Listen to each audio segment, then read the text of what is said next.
ಬಂಧುಗಳೇ, ಈ ಒಂದು 25ನೇ ವರ್ಷದ ರಜತ ಮಹೋತ್ಸವ ಇದು ಬಹಳ ಅದ್ಭುತವಾದಂಥ ವಿಶೇಷತೆಯಿಂದ ಕೂಡಿದಂಥ ರಜತ ಮಹೋತ್ಸವ. ನಾವು ನಿಜವಾಗಲೂ ನಾವು ಮಠವನ್ನು ಮಾಡ್ತೀವಿ, ಮಠವನ್ನು ಕಟ್ತೀವಿ, ನಮ್ಮ ಗುರುಗಳನ್ನು ಮಾಡ್ತೀವಿ ಅಂತ ನಾವೆಂದೂ ಕನಸು ಮನಸ್ಸಿನಲ್ಲಿ ಕಂಡಿದ್ದಿಲ್ಲ. ನನಗೊಂದು ನೆನಪಾಗುತ್ತೆ, ಪ್ರತಿ ಸತೆ ನಮ್ಮ ಸಮಾಜದ ಕಾರ್ಯಕ್ರಮದೊಳಗೆ ನಾನು ಸಿದ್ದರಾಮಯ್ಯ ಸಾಹೇಬರಿಗೆ ಆವಾಗ ನೆನಪು ಮಾಡ್ತಾನೆ ಇರ್ತೀನಿ.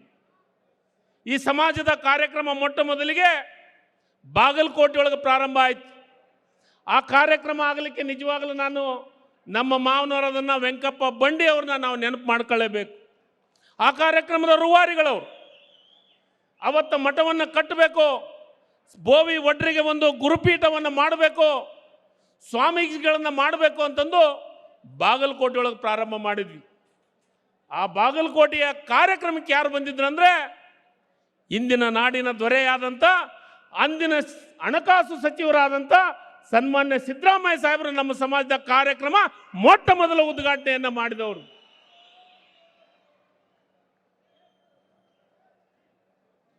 ಮಂತ್ರಾಲಯ ಶ್ರೀಗಳನ್ನು ಸಮಾಜದ ವತಿಯಿಂದ ವಿಶೇಷವಾಗಿ ನಾವು ಸಮಾಜದ ಬಂಧುಗಳೆಲ್ಲರೂ ಸೇರಿ ಅವರಿಗೆ ಆರ್ಥಿಕವಾದಂಥ ಸ್ವಾಗತವನ್ನು ಕೋರ್ತಾ ಇದ್ದೀವಿ. ಅವರ ಆಶೀರ್ವಾದ ಸಮಾಜದ ಮೇಲೆ ಇರಲಿ ಅಂತ ನಾನು ವಿನಂತಿಯನ್ನು ಮಾಡ್ಕೊತಿರ್ತೀನಿ. ಭಾಳಷ್ಟು ವಿಶೇಷ ಏನು ಅಂದರೆ ಇವತ್ತ 25ನೇ ವರ್ಷದ ರಜತ ಮಹೋತ್ಸವ, ದೀಕ್ಷಾ ರಜತ ಮಹೋತ್ಸವಕ್ಕೆ ಭಾಳಷ್ಟು ಶ್ರೀಗಳು ಬಂದಿದ್ದರು. ಆ ಶ್ರೀಗಳವ್ರಿಗೆ ಭಾಳ ಪ್ರಮುಖವಾಗಿ ಕೊಪ್ಪಳದ ಗವಿಸಿದ್ದೇಶ್ವರ ಶ್ರೀಗಳು ಮತ್ತು ರಾಘವೇಂದ್ರ ಪೀಠದ ಶ್ರೀಗಳು ಇವತ್ತು ಆಗಮಿಸಿದ್ದಾರೆ. ಸಮಾಜದ ವತಿಯಿಂದ ಅವರಿಗೆ ಹೃತ್ಪೂರ್ವಕವಾದಂಥ ಸ್ವಾಗತವನ್ನು ಕೋರ್ತಾ ಇದ್ದೀನಿ. ಬಂಧುಗಳೇ, ಅವತ್ತು ಮೊಟ್ಟ ಮೊದಲನೇ ಕಾರ್ಯಕ್ರಮವನ್ನು ಉದ್ಘಾಟನೆ ಮಾಡಿದರು ಅಂದಿನ ಹಣಕಾಸಿನ ಸಚಿವರು ಸನ್ಮಾನ್ಯ ಸಿದ್ದರಾಮಯ್ಯ ಸಾಹೇಬರು. ಅವತ್ತು ನನಗೆ ಇವತ್ತು ನಿಜವಾಗಲೂ ಭಾಳ ಸಂತೋಷ ಏನು ಅನ್ನಿಸ್ತದೆ ಅಂದರೆ, ನಾವು ಅವತ್ತನ್ನು ಕಾರ್ಯಕ್ರಮ ಮಾಡಬೇಕಾತಂದ್ರೆ ಬಾಗಲಕೋಟೆ ಒಳಗೆ ಬೇರೆ ನಾವು 1 ರಿಂದ 1.5 ಸಾವಿರ ಜನ ಸೇರಿಸ್ಬೇಕಾದ್ರೆ ಭಾಳಷ್ಟು ಕಷ್ಟವನ್ನು ಪಟ್ಟಿವಿ. ಆದರೆ ಇವತ್ತ ನಾನು ಚಿತ್ರದುರ್ಗದಿಂದ ಮಠಕ್ಕೆ ಬರೋ ಹೊತ್ತಿನಾಗ ನಾನು ನೋಡ್ತಾ ಇದ್ದೆ, ಯಾವ ರೀತಿ ಗಾಡಿಗಳನ್ನು ಪಾರ್ಕ್ ಮಾಡಿದ್ರು, ಯಾವ ರೀತಿ ಜನ ಬರ್ತಾ ಇದ್ರು, ಯಾವ ರೀತಿ ಜನ ಹೋಗ್ತಾ ಇದ್ರು. ನಾನಂದೆ ಗಾಡಿಯಾಗ ಕುಂತ್ಕೊಂಡು ನನ್ನ ಗೆಳೆಯರಿಗೊಬ್ಬರಿಗೆ, ನಿಜವಾಗಲೂ ಸಮಾಜದ ಸಂಘಟನೆ ನಾವು ಅವತ್ತು ಬಿತ್ತಿದ ಬೀಜ ಇವತ್ತು ದೊಡ್ಡ ಮೊಳಕೆ ಹೊಡೆದು ಮರವಾಗಿ ಬೆಳೆಯುವಂಥ ಕೆಲಸವನ್ನು ಮಾಡ್ತಾ ಇದೆ ಅಂತ. ಆದರೆ ಅದೇ ಕಾರ್ಯಕ್ರಮಕ್ಕೆ 25 ವರ್ಷದ ರಜತ ಮಹೋತ್ಸವಕ್ಕೆ ಏನು ಒಂದು ಮೊದಲನೇ ಕಾರ್ಯಕ್ರಮ ಸಿದ್ದರಾಮಯ್ಯ ಸಾಹೇಬರು ಬಂದಿದ್ರು, ಇವತ್ತು 2ನೇ ಸತಿ ಈ ರಾಜ್ಯದ ದೊರೆಯಾಗಿ, ಈ ರಾಜ್ಯದ ಮುಖ್ಯಮಂತ್ರಿಗಳಾಗಿ 25ನೇ ವರ್ಷದ ರಜತ ಮಹೋತ್ಸವದ ಕಾರ್ಯಕ್ರಮ ಬಂದರಲ್ಲ, ಅದು ಭಾಳ ಖುಷಿ ಕೊಡುವಂಥದ್ದು. ಮತ್ತು ಇಂಥ ಜನಸಾಗರದೊಳಗೆ ಬಂದು ನಮ್ಮ ಸಮಾಜದ ಸಂಘಟನೆದ ಬಗ್ಗೆ ನಿಜವಾಗಲೂ ಭಾಳ ಹೆಮ್ಮೆ ಆಗುತ್ತೆ. ಬಂಧುಗಳೇ, ನಾವು ಅನ್ಕೊತ ಇದ್ವಿ, ಪ್ರತಿ ಸತೆ ನಾವು ಬೇಡ್ಕೊತಾ ಇದ್ವಿ. ನಾನು ಇವತ್ತು ಒಂದಿಷ್ಟು ವಿಚಾರಗಳನ್ನು ನಾವು ನೆನಪು ಮಾಡ್ಕೊಳ್ಳೇಬೇಕು. ನಾವು ಸಮಾಜದ ಬಂಧುಗಳು ನಮಗೆ ಯಾರ್ಯಾರು ಸಹಾಯವನ್ನು ಮಾಡಿದ್ದಾರೆ ಆ ಪುಣ್ಯಾತ್ಮರನ್ನ ನಾವು ನೆನಪು ಮಾಡ್ಕೊಳ್ಳೇಬೇಕು. ಯಾಕಂದರೆ ಹಿಮ್ಮಡಿ ಏನು ಮೈಸೂರು ರಾಜರು ನಮಗೆ ರಿಸರ್ವೇಷನ್ ಅನ್ನು ಕೊಟ್ಟರು. ಮೊಟ್ಟ ಮೊದಲಿಗೆ ಬರೇ ಮೈಸೂರು ಪ್ರಾಂತಕ್ಕೆ ಮಾತ್ರ ನಾವು ಸೀಮಿತವಾಗಿದ್ವಿ. ಅದಾದಮೇಲೆ ರಾಜ್ಯದೊಳಗೆ ಯಾಕೆ ಈ ಮಾತು ಹೇಳ್ತೀನಿ ಅಂದರೆ, ಮೈಸೂರಿಗೆ, ನಾಯಕರಿಗೆ ಮತ್ತು ಒಡ್ರಿಗೆ ಭಾಳ ಅವಿನಾಭಾವ ಸಂಬಂಧ ಇದೆ. ಅವತ್ತು ಮೈಸೂರು ರಾಜರು ಬೋವಿಗಳನ್ನು ಗುರುತಿಸಿ, ಒಡ್ಡರನ್ನು ಗುರುತಿಸಿ, ಭಾಳ ಬಡವರಿದ್ದಾರೆ, ಭಾಳ ಕಷ್ಟದಾಗಿದ್ದಾರೆ, ಅವರಿಗೆ ರಿಸರ್ವೇಷನ್ ಕೊಡಬೇಕಂತ ಅವತ್ತು ರಿಸರ್ವೇಷನ್ ಅನ್ನು ಅವ್ರು ಕೊಟ್ಟರು. ಅದಾದಮೇಲೆ ಈ ರಾಜ್ಯದ ಮುಖ್ಯಮಂತ್ರಿಗಳಾದಂಥ ದೇವರಾಜ ಅರಸರು ಬೇರೆ ಮೈಸೂರು ಪ್ರಾಂತಕ್ಕೆ ಅಷ್ಟೇ ಅಲ್ಲ, ಈ ರಾಜ್ಯದೊಳಗೆ, ಕರ್ನಾಟಕ ರಾಜ್ಯದೊಳಗೆ ಭಾಳಷ್ಟು ಮಂದಿ ಬೋವಿಗಳು ಕಷ್ಟದಾಗಿದ್ದಾರೆ, ಇಡೀ ರಾಜ್ಯಕ್ಕೆ ವಿಸ್ತರಣೆ ಮಾಡೋಣಂದ ಆವತ್ತು ದೇವರಾಜ ಅರಸು ಅವರು ನಮಗೆ ರಿಸರ್ವೇಶನ್ ಕೊಡುವಂಥ ಕೆಲಸವನ್ನು ಮಾಡಿದರು. ಅದಾದಮೇಲೆ ದೇಶದ ಪ್ರಧಾನಮಂತ್ರಿಗಳಾದಂಥ ಇಂದಿರಾ ಗಾಂಧಿಯವರು ಅದನ್ನು ಲೋಕಸಭೆದೊಳಗೆ ಅಪ್ರೂವ್ ಮಾಡಿ ನಮಗೆ ರಿಸರ್ವೇಶನ್ ಕೊಡುವಂಥ ಕೆಲಸ ಮಾಡಿದರು. ಅದಾದಮೇಲೆ ನಮ್ಮ ಸಮಾಜ ಬೆಳೀತಾ ಬೆಳೀತಾ ನಮಗೊಂದು ಆಸೆ ಇತ್ತು. ಏನು ಆಸೆ ಇತ್ತು? ಒಡ್ರಿಗೆ ಏನಾದರೂ ವಿಶೇಷ ಸ್ಥಾನಮಾನಗಳು ಕೊಡಬೇಕು, ಅವ್ರಿಗೆ ಏನಾದರೂ ರಾಜಕೀಯವಾಗಿ ಮೇಲೆತ್ತಬೇಕು, ಅವರಿಗೆ ಆರ್ಥಿಕವಾಗಿ ಮೇಲೆತ್ತಬೇಕು ಅಂತ ಚಿಂತನೆ ಪ್ರಾರಂಭ ಆಗಿ ನಮ್ಮ ಸಮಾಜದ ಎಲ್ಲ ಕಾರ್ಯಕ್ರಮದೊಳಗೂ ಪ್ರತಿ ಸತೆ ಒಂದನ್ನು ಮಾಡ್ತಿದ್ವಿ, ನಮಗೆ ಬೋವಿ ಅಭಿವೃದ್ಧಿ ನಿಗಮ ಬೇಕು ಅಂತ. ನನಗನ್ಸಿದ ಮಟ್ಟಿಗೆ ಬೋವಿ ಅಭಿವೃದ್ಧಿ ನಿಗಮನ್ನ ಹಿಂದೆ ಘೋಷಣೆ ಮಾಡಿದ್ರು, ಆದರೆ ಇಂಪ್ಲಿಮೆಂಟೇಷನ್ ಆಗಲಿಲ್ಲ. ಈಗ ಅರವಿಂದ್ ಲಿಂಬಾವಳಿ ಸರ್ ಮಾತಾಡಿದ್ರು, ಘೋಷಣೆ ನಮ್ಮ ಸಿದ್ದರಾಮಯ್ಯ ಸಾಹೇಬರು ಈ ರಾಜ್ಯದ ಮುಖ್ಯಮಂತ್ರಿಗಳಾದರು, ನನಗೆ ಸಣ್ಣ ನೀರಾವರಿ ಇಲಾಖೆ ಮಂತ್ರಿಯನ್ನ ಮಾಡಿದ್ರು. ಆ ಮಂತ್ರಿ ಮಾಡಿದೊಳಗ ನಾನೊಂದು ದೊಡ್ಡ ಕಾರ್ಯಕ್ರಮವನ್ನು ನಾವು ಸಮಾಜದ ಬಂಧುಗಳು, ಸಮಾಜದ ಗುರುಗಳು ಎಲ್ಲರೂ ಸೇರಿ ದೊಡ್ಡ ಕಾರ್ಯಕ್ರಮ ಬೆಂಗಳೂರೊಳಗೆ ಮಾಡಿದ್ವಿ. ಅವತ್ತು ರವಿವಾರ ಇತ್ತು, ಮತ್ತೊಮ್ಮೆ ನೆನಪು ಮಾಡ್ತೀನಿ. ಅವತ್ತು ಸಿದ್ದರಾಮಯ್ಯ ಸಾಹೇಬರು ನಾನು ಮನೆ ಕರ್ಕೊಂಬರಕ್ಕೆ ಹೋದತ್ನಾಗ ಒಂದು ಮಾತಂದ್ರು, ತಂಗಡಿಗೆ ಎಷ್ಟು ಜನ ಸೇರ್ಯಾರ ಅಂತಂದ್ರು. ಒಂದು 10,000 ಜನ ಸೇರ್ಯಾರ ಅಂತಂದ್ರು. ಇಲ್ಲ ಸರ್, ಅವತ್ತು ಸೇರಿದ್ದು ನನಗನ್ಸಿದ ಮಟ್ಟಿಗೆ 1,00,000ಕ್ಕಿಂತ ಹೆಚ್ಚು ಜನರು ಸೇರ್ಯಾರ, 1,00,000 ಚೇರ್ ಹಾಕ್ಸೀನಿ ಅಂತಂದೆ. ಅವಾಗ ಸಿದ್ದರಾಮಯ್ಯ ಸಾಹೇಬ್ರಂದ್ರು, ಒಡ್ರು ನಿನಕ್ಕಿಂತ ನನಗೆ ಭಾಳ ಆತ್ಮೀಯತೆ ಐತೆ, ನನಗೆ ಭಾಳ ಚೆನ್ನಾಗಿ ಗೊತ್ತದರ, ಅಷ್ಟು ಮಂದಿ ಸೇರಕ್ಕೆ ಸಾಧ್ಯ ಇಲ್ಲ ಅಂತಂದ್ರು. ಇಲ್ಲ ಸರ್, ನಿಮ್ಮ ಅಭಿಮಾನಕ್ಕೆ ನಮ್ಮ ಜನ ಸೇರಿದಾರೆ, ನೀವು ಬಂದು ನೋಡಿದ್ರೆ ಗೊತ್ತಾಗತ್ತಂದೆ. ಅವತ್ತ ಕಾರ್ಯಕ್ರಮಕ್ಕೆ ಬಂದತ್ನಾಗ ಸಿದ್ದರಾಮಯ್ಯ ಸಾಹೇಬರು ನನ್ನ ಒಂದು ಮಾತನ್ನಂದ್ರೆ ಇವತ್ತಿಗೂ ನೆನಪಿದೆ. ಒಡ್ರನ್ನ ಒಂದು ಕಡೆ ಕೂಡಿಸಿದ್ವಿ, ನಿಂದು ಒಳ್ಳೆ ಕೆಲಸ ಮಾಡಿದ್ವಿ, ನೀವು ಸಮಾಜದ ಸಂಘಟನೆ ಆದ್ರಿ ಅನ್ನೋ ಮಾತನ್ನು ಹೇಳಿದ್ರು ಅವತ್ತು. ಅದಾದ್ಮೇಲೆ ನಾವು ಮತ್ತು ಅರವಿಂದ್ ಲಿಂಬಾವಳಿಯವರು ಮತ್ತು ಗುರುಗಳು ನಾವು 3 ಬೇಡಿಕೆಗಳನ್ನು ಇಟ್ಟಿದ್ವಿ. ಮೊದಲನೇ ಬೇಡಿಕೆ, ನಮ್ಮ ಸಮಾಜಕ್ಕೆ ನೀವು ಲೋಕಸಭಾ ಸದಸ್ಯರನ್ನ ಮಾಡಬೇಕು ಅಂತ ಆಸೆಯನ್ನು ವ್ಯಕ್ತಪಡಿಸಿದ್ವಿ. ಅದಾದ್ಮೇಲೆ KPSCಯ ಮೆಂಬರ್ನ ಮಾಡಬೇಕು ನಮ್ಮ ಸಮಾಜದ ಬಂಧುಗಳಿಗೆ ಅಂತ ಹೇಳಿದ್ವಿ. ಅದಾದ್ಮೇಲೆ ಬೋವಿ ಅಭಿವೃದ್ಧಿ ನಿಗಮ ನಿಮ್ಮ ಕಾಲದೊಳಗಾಗಬೇಕು, ಅತಿ ಹೆಚ್ಚು ಹಣವನ್ನು ಕೊಡಬೇಕು ಅನ್ನೋ ಮಾತನ್ನ ಅವತ್ತು ನಾವು ಮಾತಾಡೋದ್ನಾಗ ಇವತ್ತು ನಾವು 60ರಿಂದ 70% ಸಮಾಜಕ್ಕಾಗಿ ತಂದೆ ಆದಂಥ ಕೊಡುಗೆಯನ್ನು ಕೊಟ್ಟಂತ ಯಾರಾದರೂ ಮುಖ್ಯಮಂತ್ರಿಗಳಿದ್ರೆ ಅದು ಸನ್ಮಾನ್ಯ ಸಿದ್ದರಾಮಯ್ಯನವರು ಅನ್ನೋ ಮಾತನ್ನು ನಾವಿಲ್ಲಿ ಹೇಳ್ಬೇಕಾಗತ್ತೆ. ಬಂಧುಗಳು ಹೇಳಿದ್ರು, ಅಭಿವೃದ್ಧಿ ನಿಗಮವನ್ನು ಮಾಡ್ತೀನಿ ಮಾಡಿ 200 ಕೋಟಿ ಕೊಡುವಂಥ ಕೆಲಸವನ್ನು ಮಾಡಿದರು.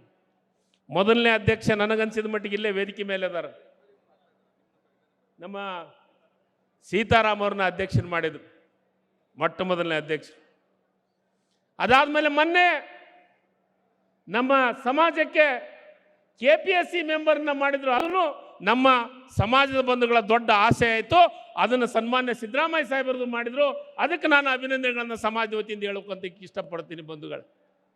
ಇದಾದ್ಮೇಲೆ ನಮ್ಮದೊಂದು ಆಸೆ ಇದೆ, ಸನ್ಮಾನ್ಯ ಸಿದ್ದರಾಮಯ್ಯ ಸಾಹೇಬ್ರ ಹತ್ರ ವಿನಂತಿಯನ್ನು ಮಾಡ್ತೀನಿ.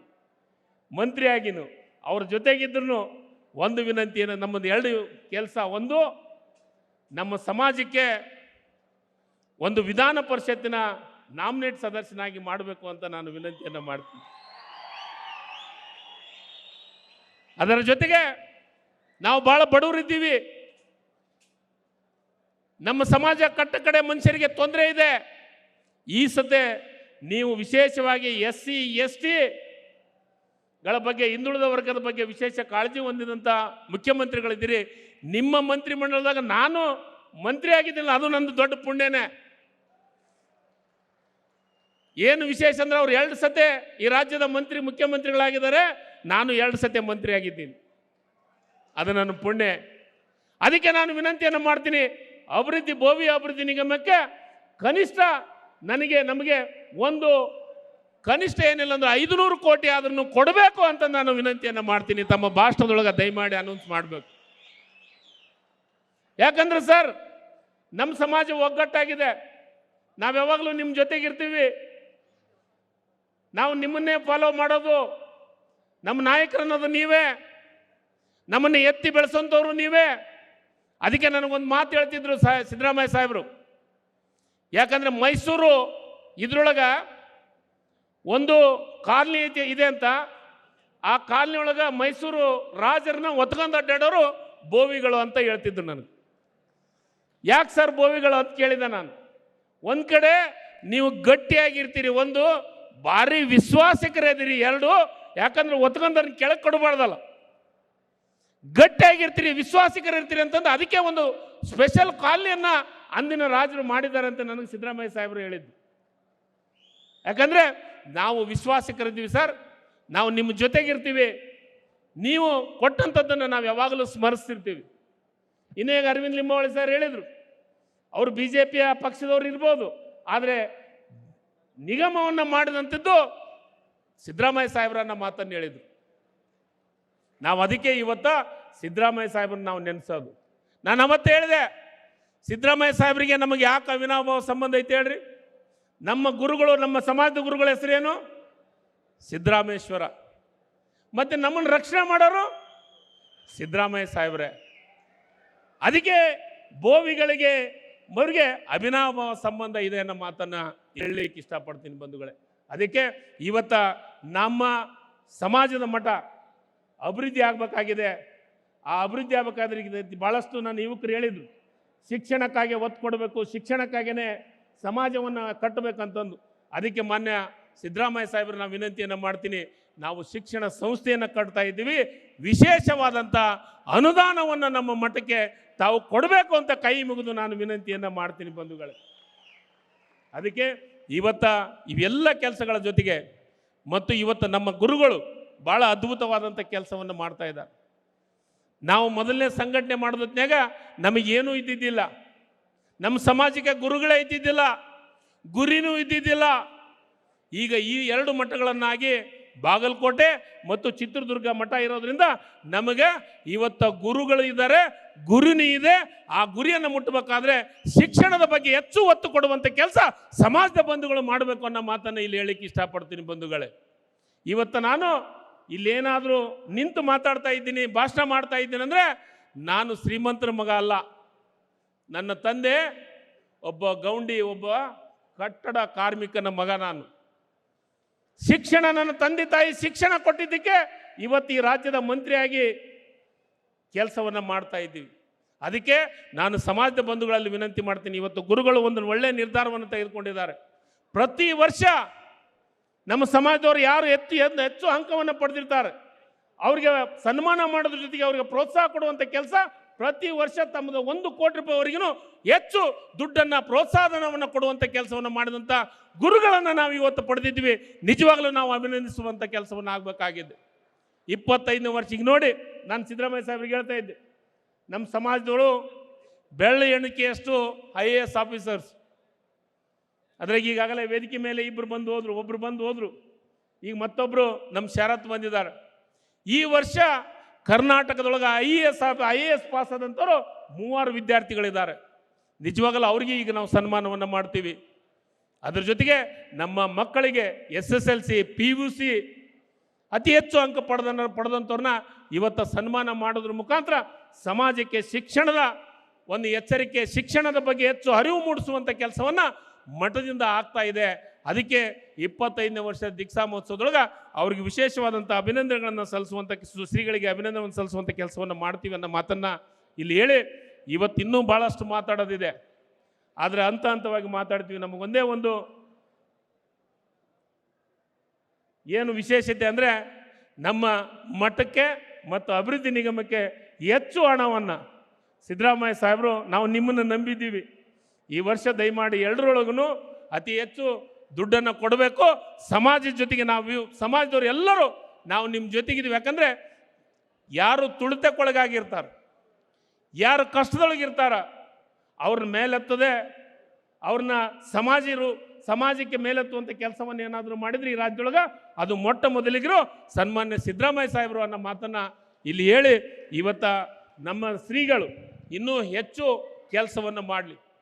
ನಾವು ಇಷ್ಟು ಜನರು ಸೇರಿಸ್ಬೇಕಾದ್ರೆ ಭಾಳ ಕಷ್ಟಪಡ್ತಿದ್ವಿ, ಆದರೆ ಇವತ್ತು ಆ ಕಷ್ಟಪಡೋದು ಬೇಕಾಗಿಲ್ಲ. ಸ್ವಂತ ಗಾಡಿನೂ ತೊಗೊಂಬಂದಿದ್ರೆ ಇವತ್ತು ಸಮಾಜದೊಳಗೆ ಬೇರೆ ಬೇರೆ ರಾಜಕಾರಣಿಗಳು ಬೇರೆ ಬೇರೆ ಎಲ್ಲರೂ ನಮ್ಮ ಸಮಾಜಕ್ಕೆ ಇವತ್ತು ಸಹಾಯವನ್ನು ಮಾಡೋದ್ರ ಮುಖಾಂತರ ಸಮಾಜದ ಕಾರ್ಯಕ್ರಮ ಇದೆ, ನಾವು ನಮ್ಮ ಜೊತೆಗಿದ್ದೀವಿ ಅಂತಂತಂದು ಇಡೀ ರಾಜ್ಯದೊಳಗಿರುವಂಥ ಶಾಸಕರಿರ್ಬೋದು, ಸಚಿವರಿರ್ಬೋದು, ಎಲ್ಲರೂ ಎಲ್ಲ ರೀತಿಯ ಸಹಾಯಗಳನ್ನು ಮಾಡಿದ್ದಾರೆ, ಮಾಡ್ತಾ ಇದ್ದಾರೆ. ಅಂದರೆ ಇಲ್ಲಿ ಒಂದು ಅರ್ಥ ಆಗುತ್ತೆ, ಸಮಾಜ ಸಂಘಟನೆ ಆಗಕ್ಕೆ ಪ್ರಾರಂಭ ಆಗಿದೆ.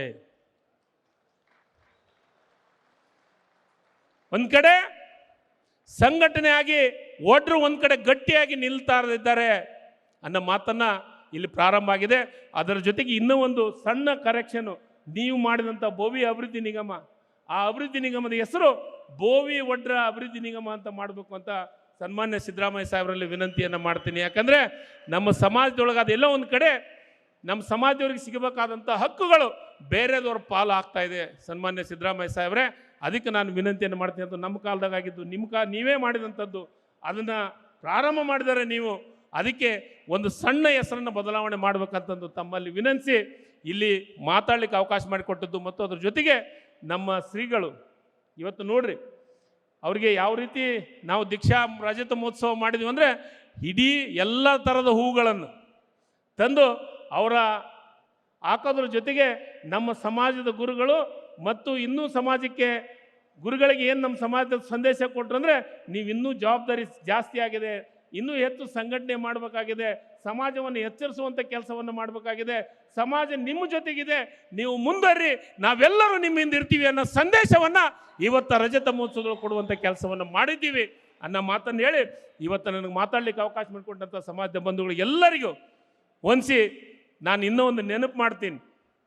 ನೀವು ಏನಾಗಬೇಕು ಅಂದರೆ, ಗವಿಮಠ ಶ್ರೀಗಳು ಒಂದು ಕತೆ ಹೇಳಿದರು, ಆ ಕತೆ ನೆನಪು ಮಾಡ್ಕೋಬೇಕು. ಏನು ಹೇಳಿದ್ರು ಹೇಳ್ರಿ? ಕಲ್ಲು ಒಡೆಯೋದ್ರ ಬಗ್ಗೆ ಒಂದು ಕತೆ ಹೇಳಿದರು, ಭಾಳ ಅದ್ಭುತವಾದಂಥದ್ದು ಆ ಕತೆ. ಅದನ್ನು ನೆನಪು ಮಾಡ್ಕೋಬೇಕು. ಯಾಕಂದರೆ ನಮ್ಮ ಸಮಾಜ ನಿಜವಾಗಲೂ ಪ್ರಾಮಾಣಿಕತೆಯಿಂದ ನಮ್ಮ ದುಶ್ಚಟಗಳನ್ನು ಬಿಟ್ಟು ನಮ್ಮ ಸಮಾಜಕ್ಕೆ ಶಿಕ್ಷಣಕ್ಕೆ, ಮಕ್ಕಳಿಗೆ ಶಿಕ್ಷಣ ಕೊಡುವಂಥ ಕೆಲಸವನ್ನು ಮಾಡಿದರೆ ನಿಶ್ಚಿತವಾಗಲೂ ಸಮಾಜ ಅಭಿವೃದ್ಧಿ ಆಗೋಕ್ಕೆ ಸಾಧ್ಯತೆ ಆಗುತ್ತೆ. ನಮ್ಮ ಮಾತನ್ನು ಹೇಳಿ ಮಾತಾಡಲಿಕ್ಕೆ ನಿನಗೆ ದುಡ್ಡು ಕೊಡಬೇಕು ಹೇಳಿದ್ದೀನಿ ಆಗಲೇ, ಸಮಾಜಕ್ಕೆ 500 ಕೋಟಿಗಿಂತ ಹೆಚ್ಚು ಕೊಡ್ಬೇಕಂತ ಸಾಹೇಬರಿಗೆ ವಿನಂತಿಯನ್ನು ಮಾಡಿದ್ದೀನಿ ಅನ್ನೋ ಮಾತನ್ನು ಹೇಳಿ ಮಾತಾಡಲಿಕ್ಕೆ ಅವಕಾಶ ಮಾಡಿಕೊಟ್ಟಂಥ ನಿಮ್ಮೆಲ್ಲರಿಗೆ ಹೊಂದಿಸಿ ನನ್ನ 2 ಮಾತನ್ನು ಮುಗಿಸ್ತೀನಿ. ಜೈ ಹಿಂದ್, ಜೈ ಕರ್ನಾಟಕ, ಧನ್ಯವಾದಗಳು. ನ್ಯೂಸ್ ಫಸ್ಟ್, ನಿರ್ಭೀತಿಯಿಂದ ನಿಮ್ಮ ಪರವಾಗಿ.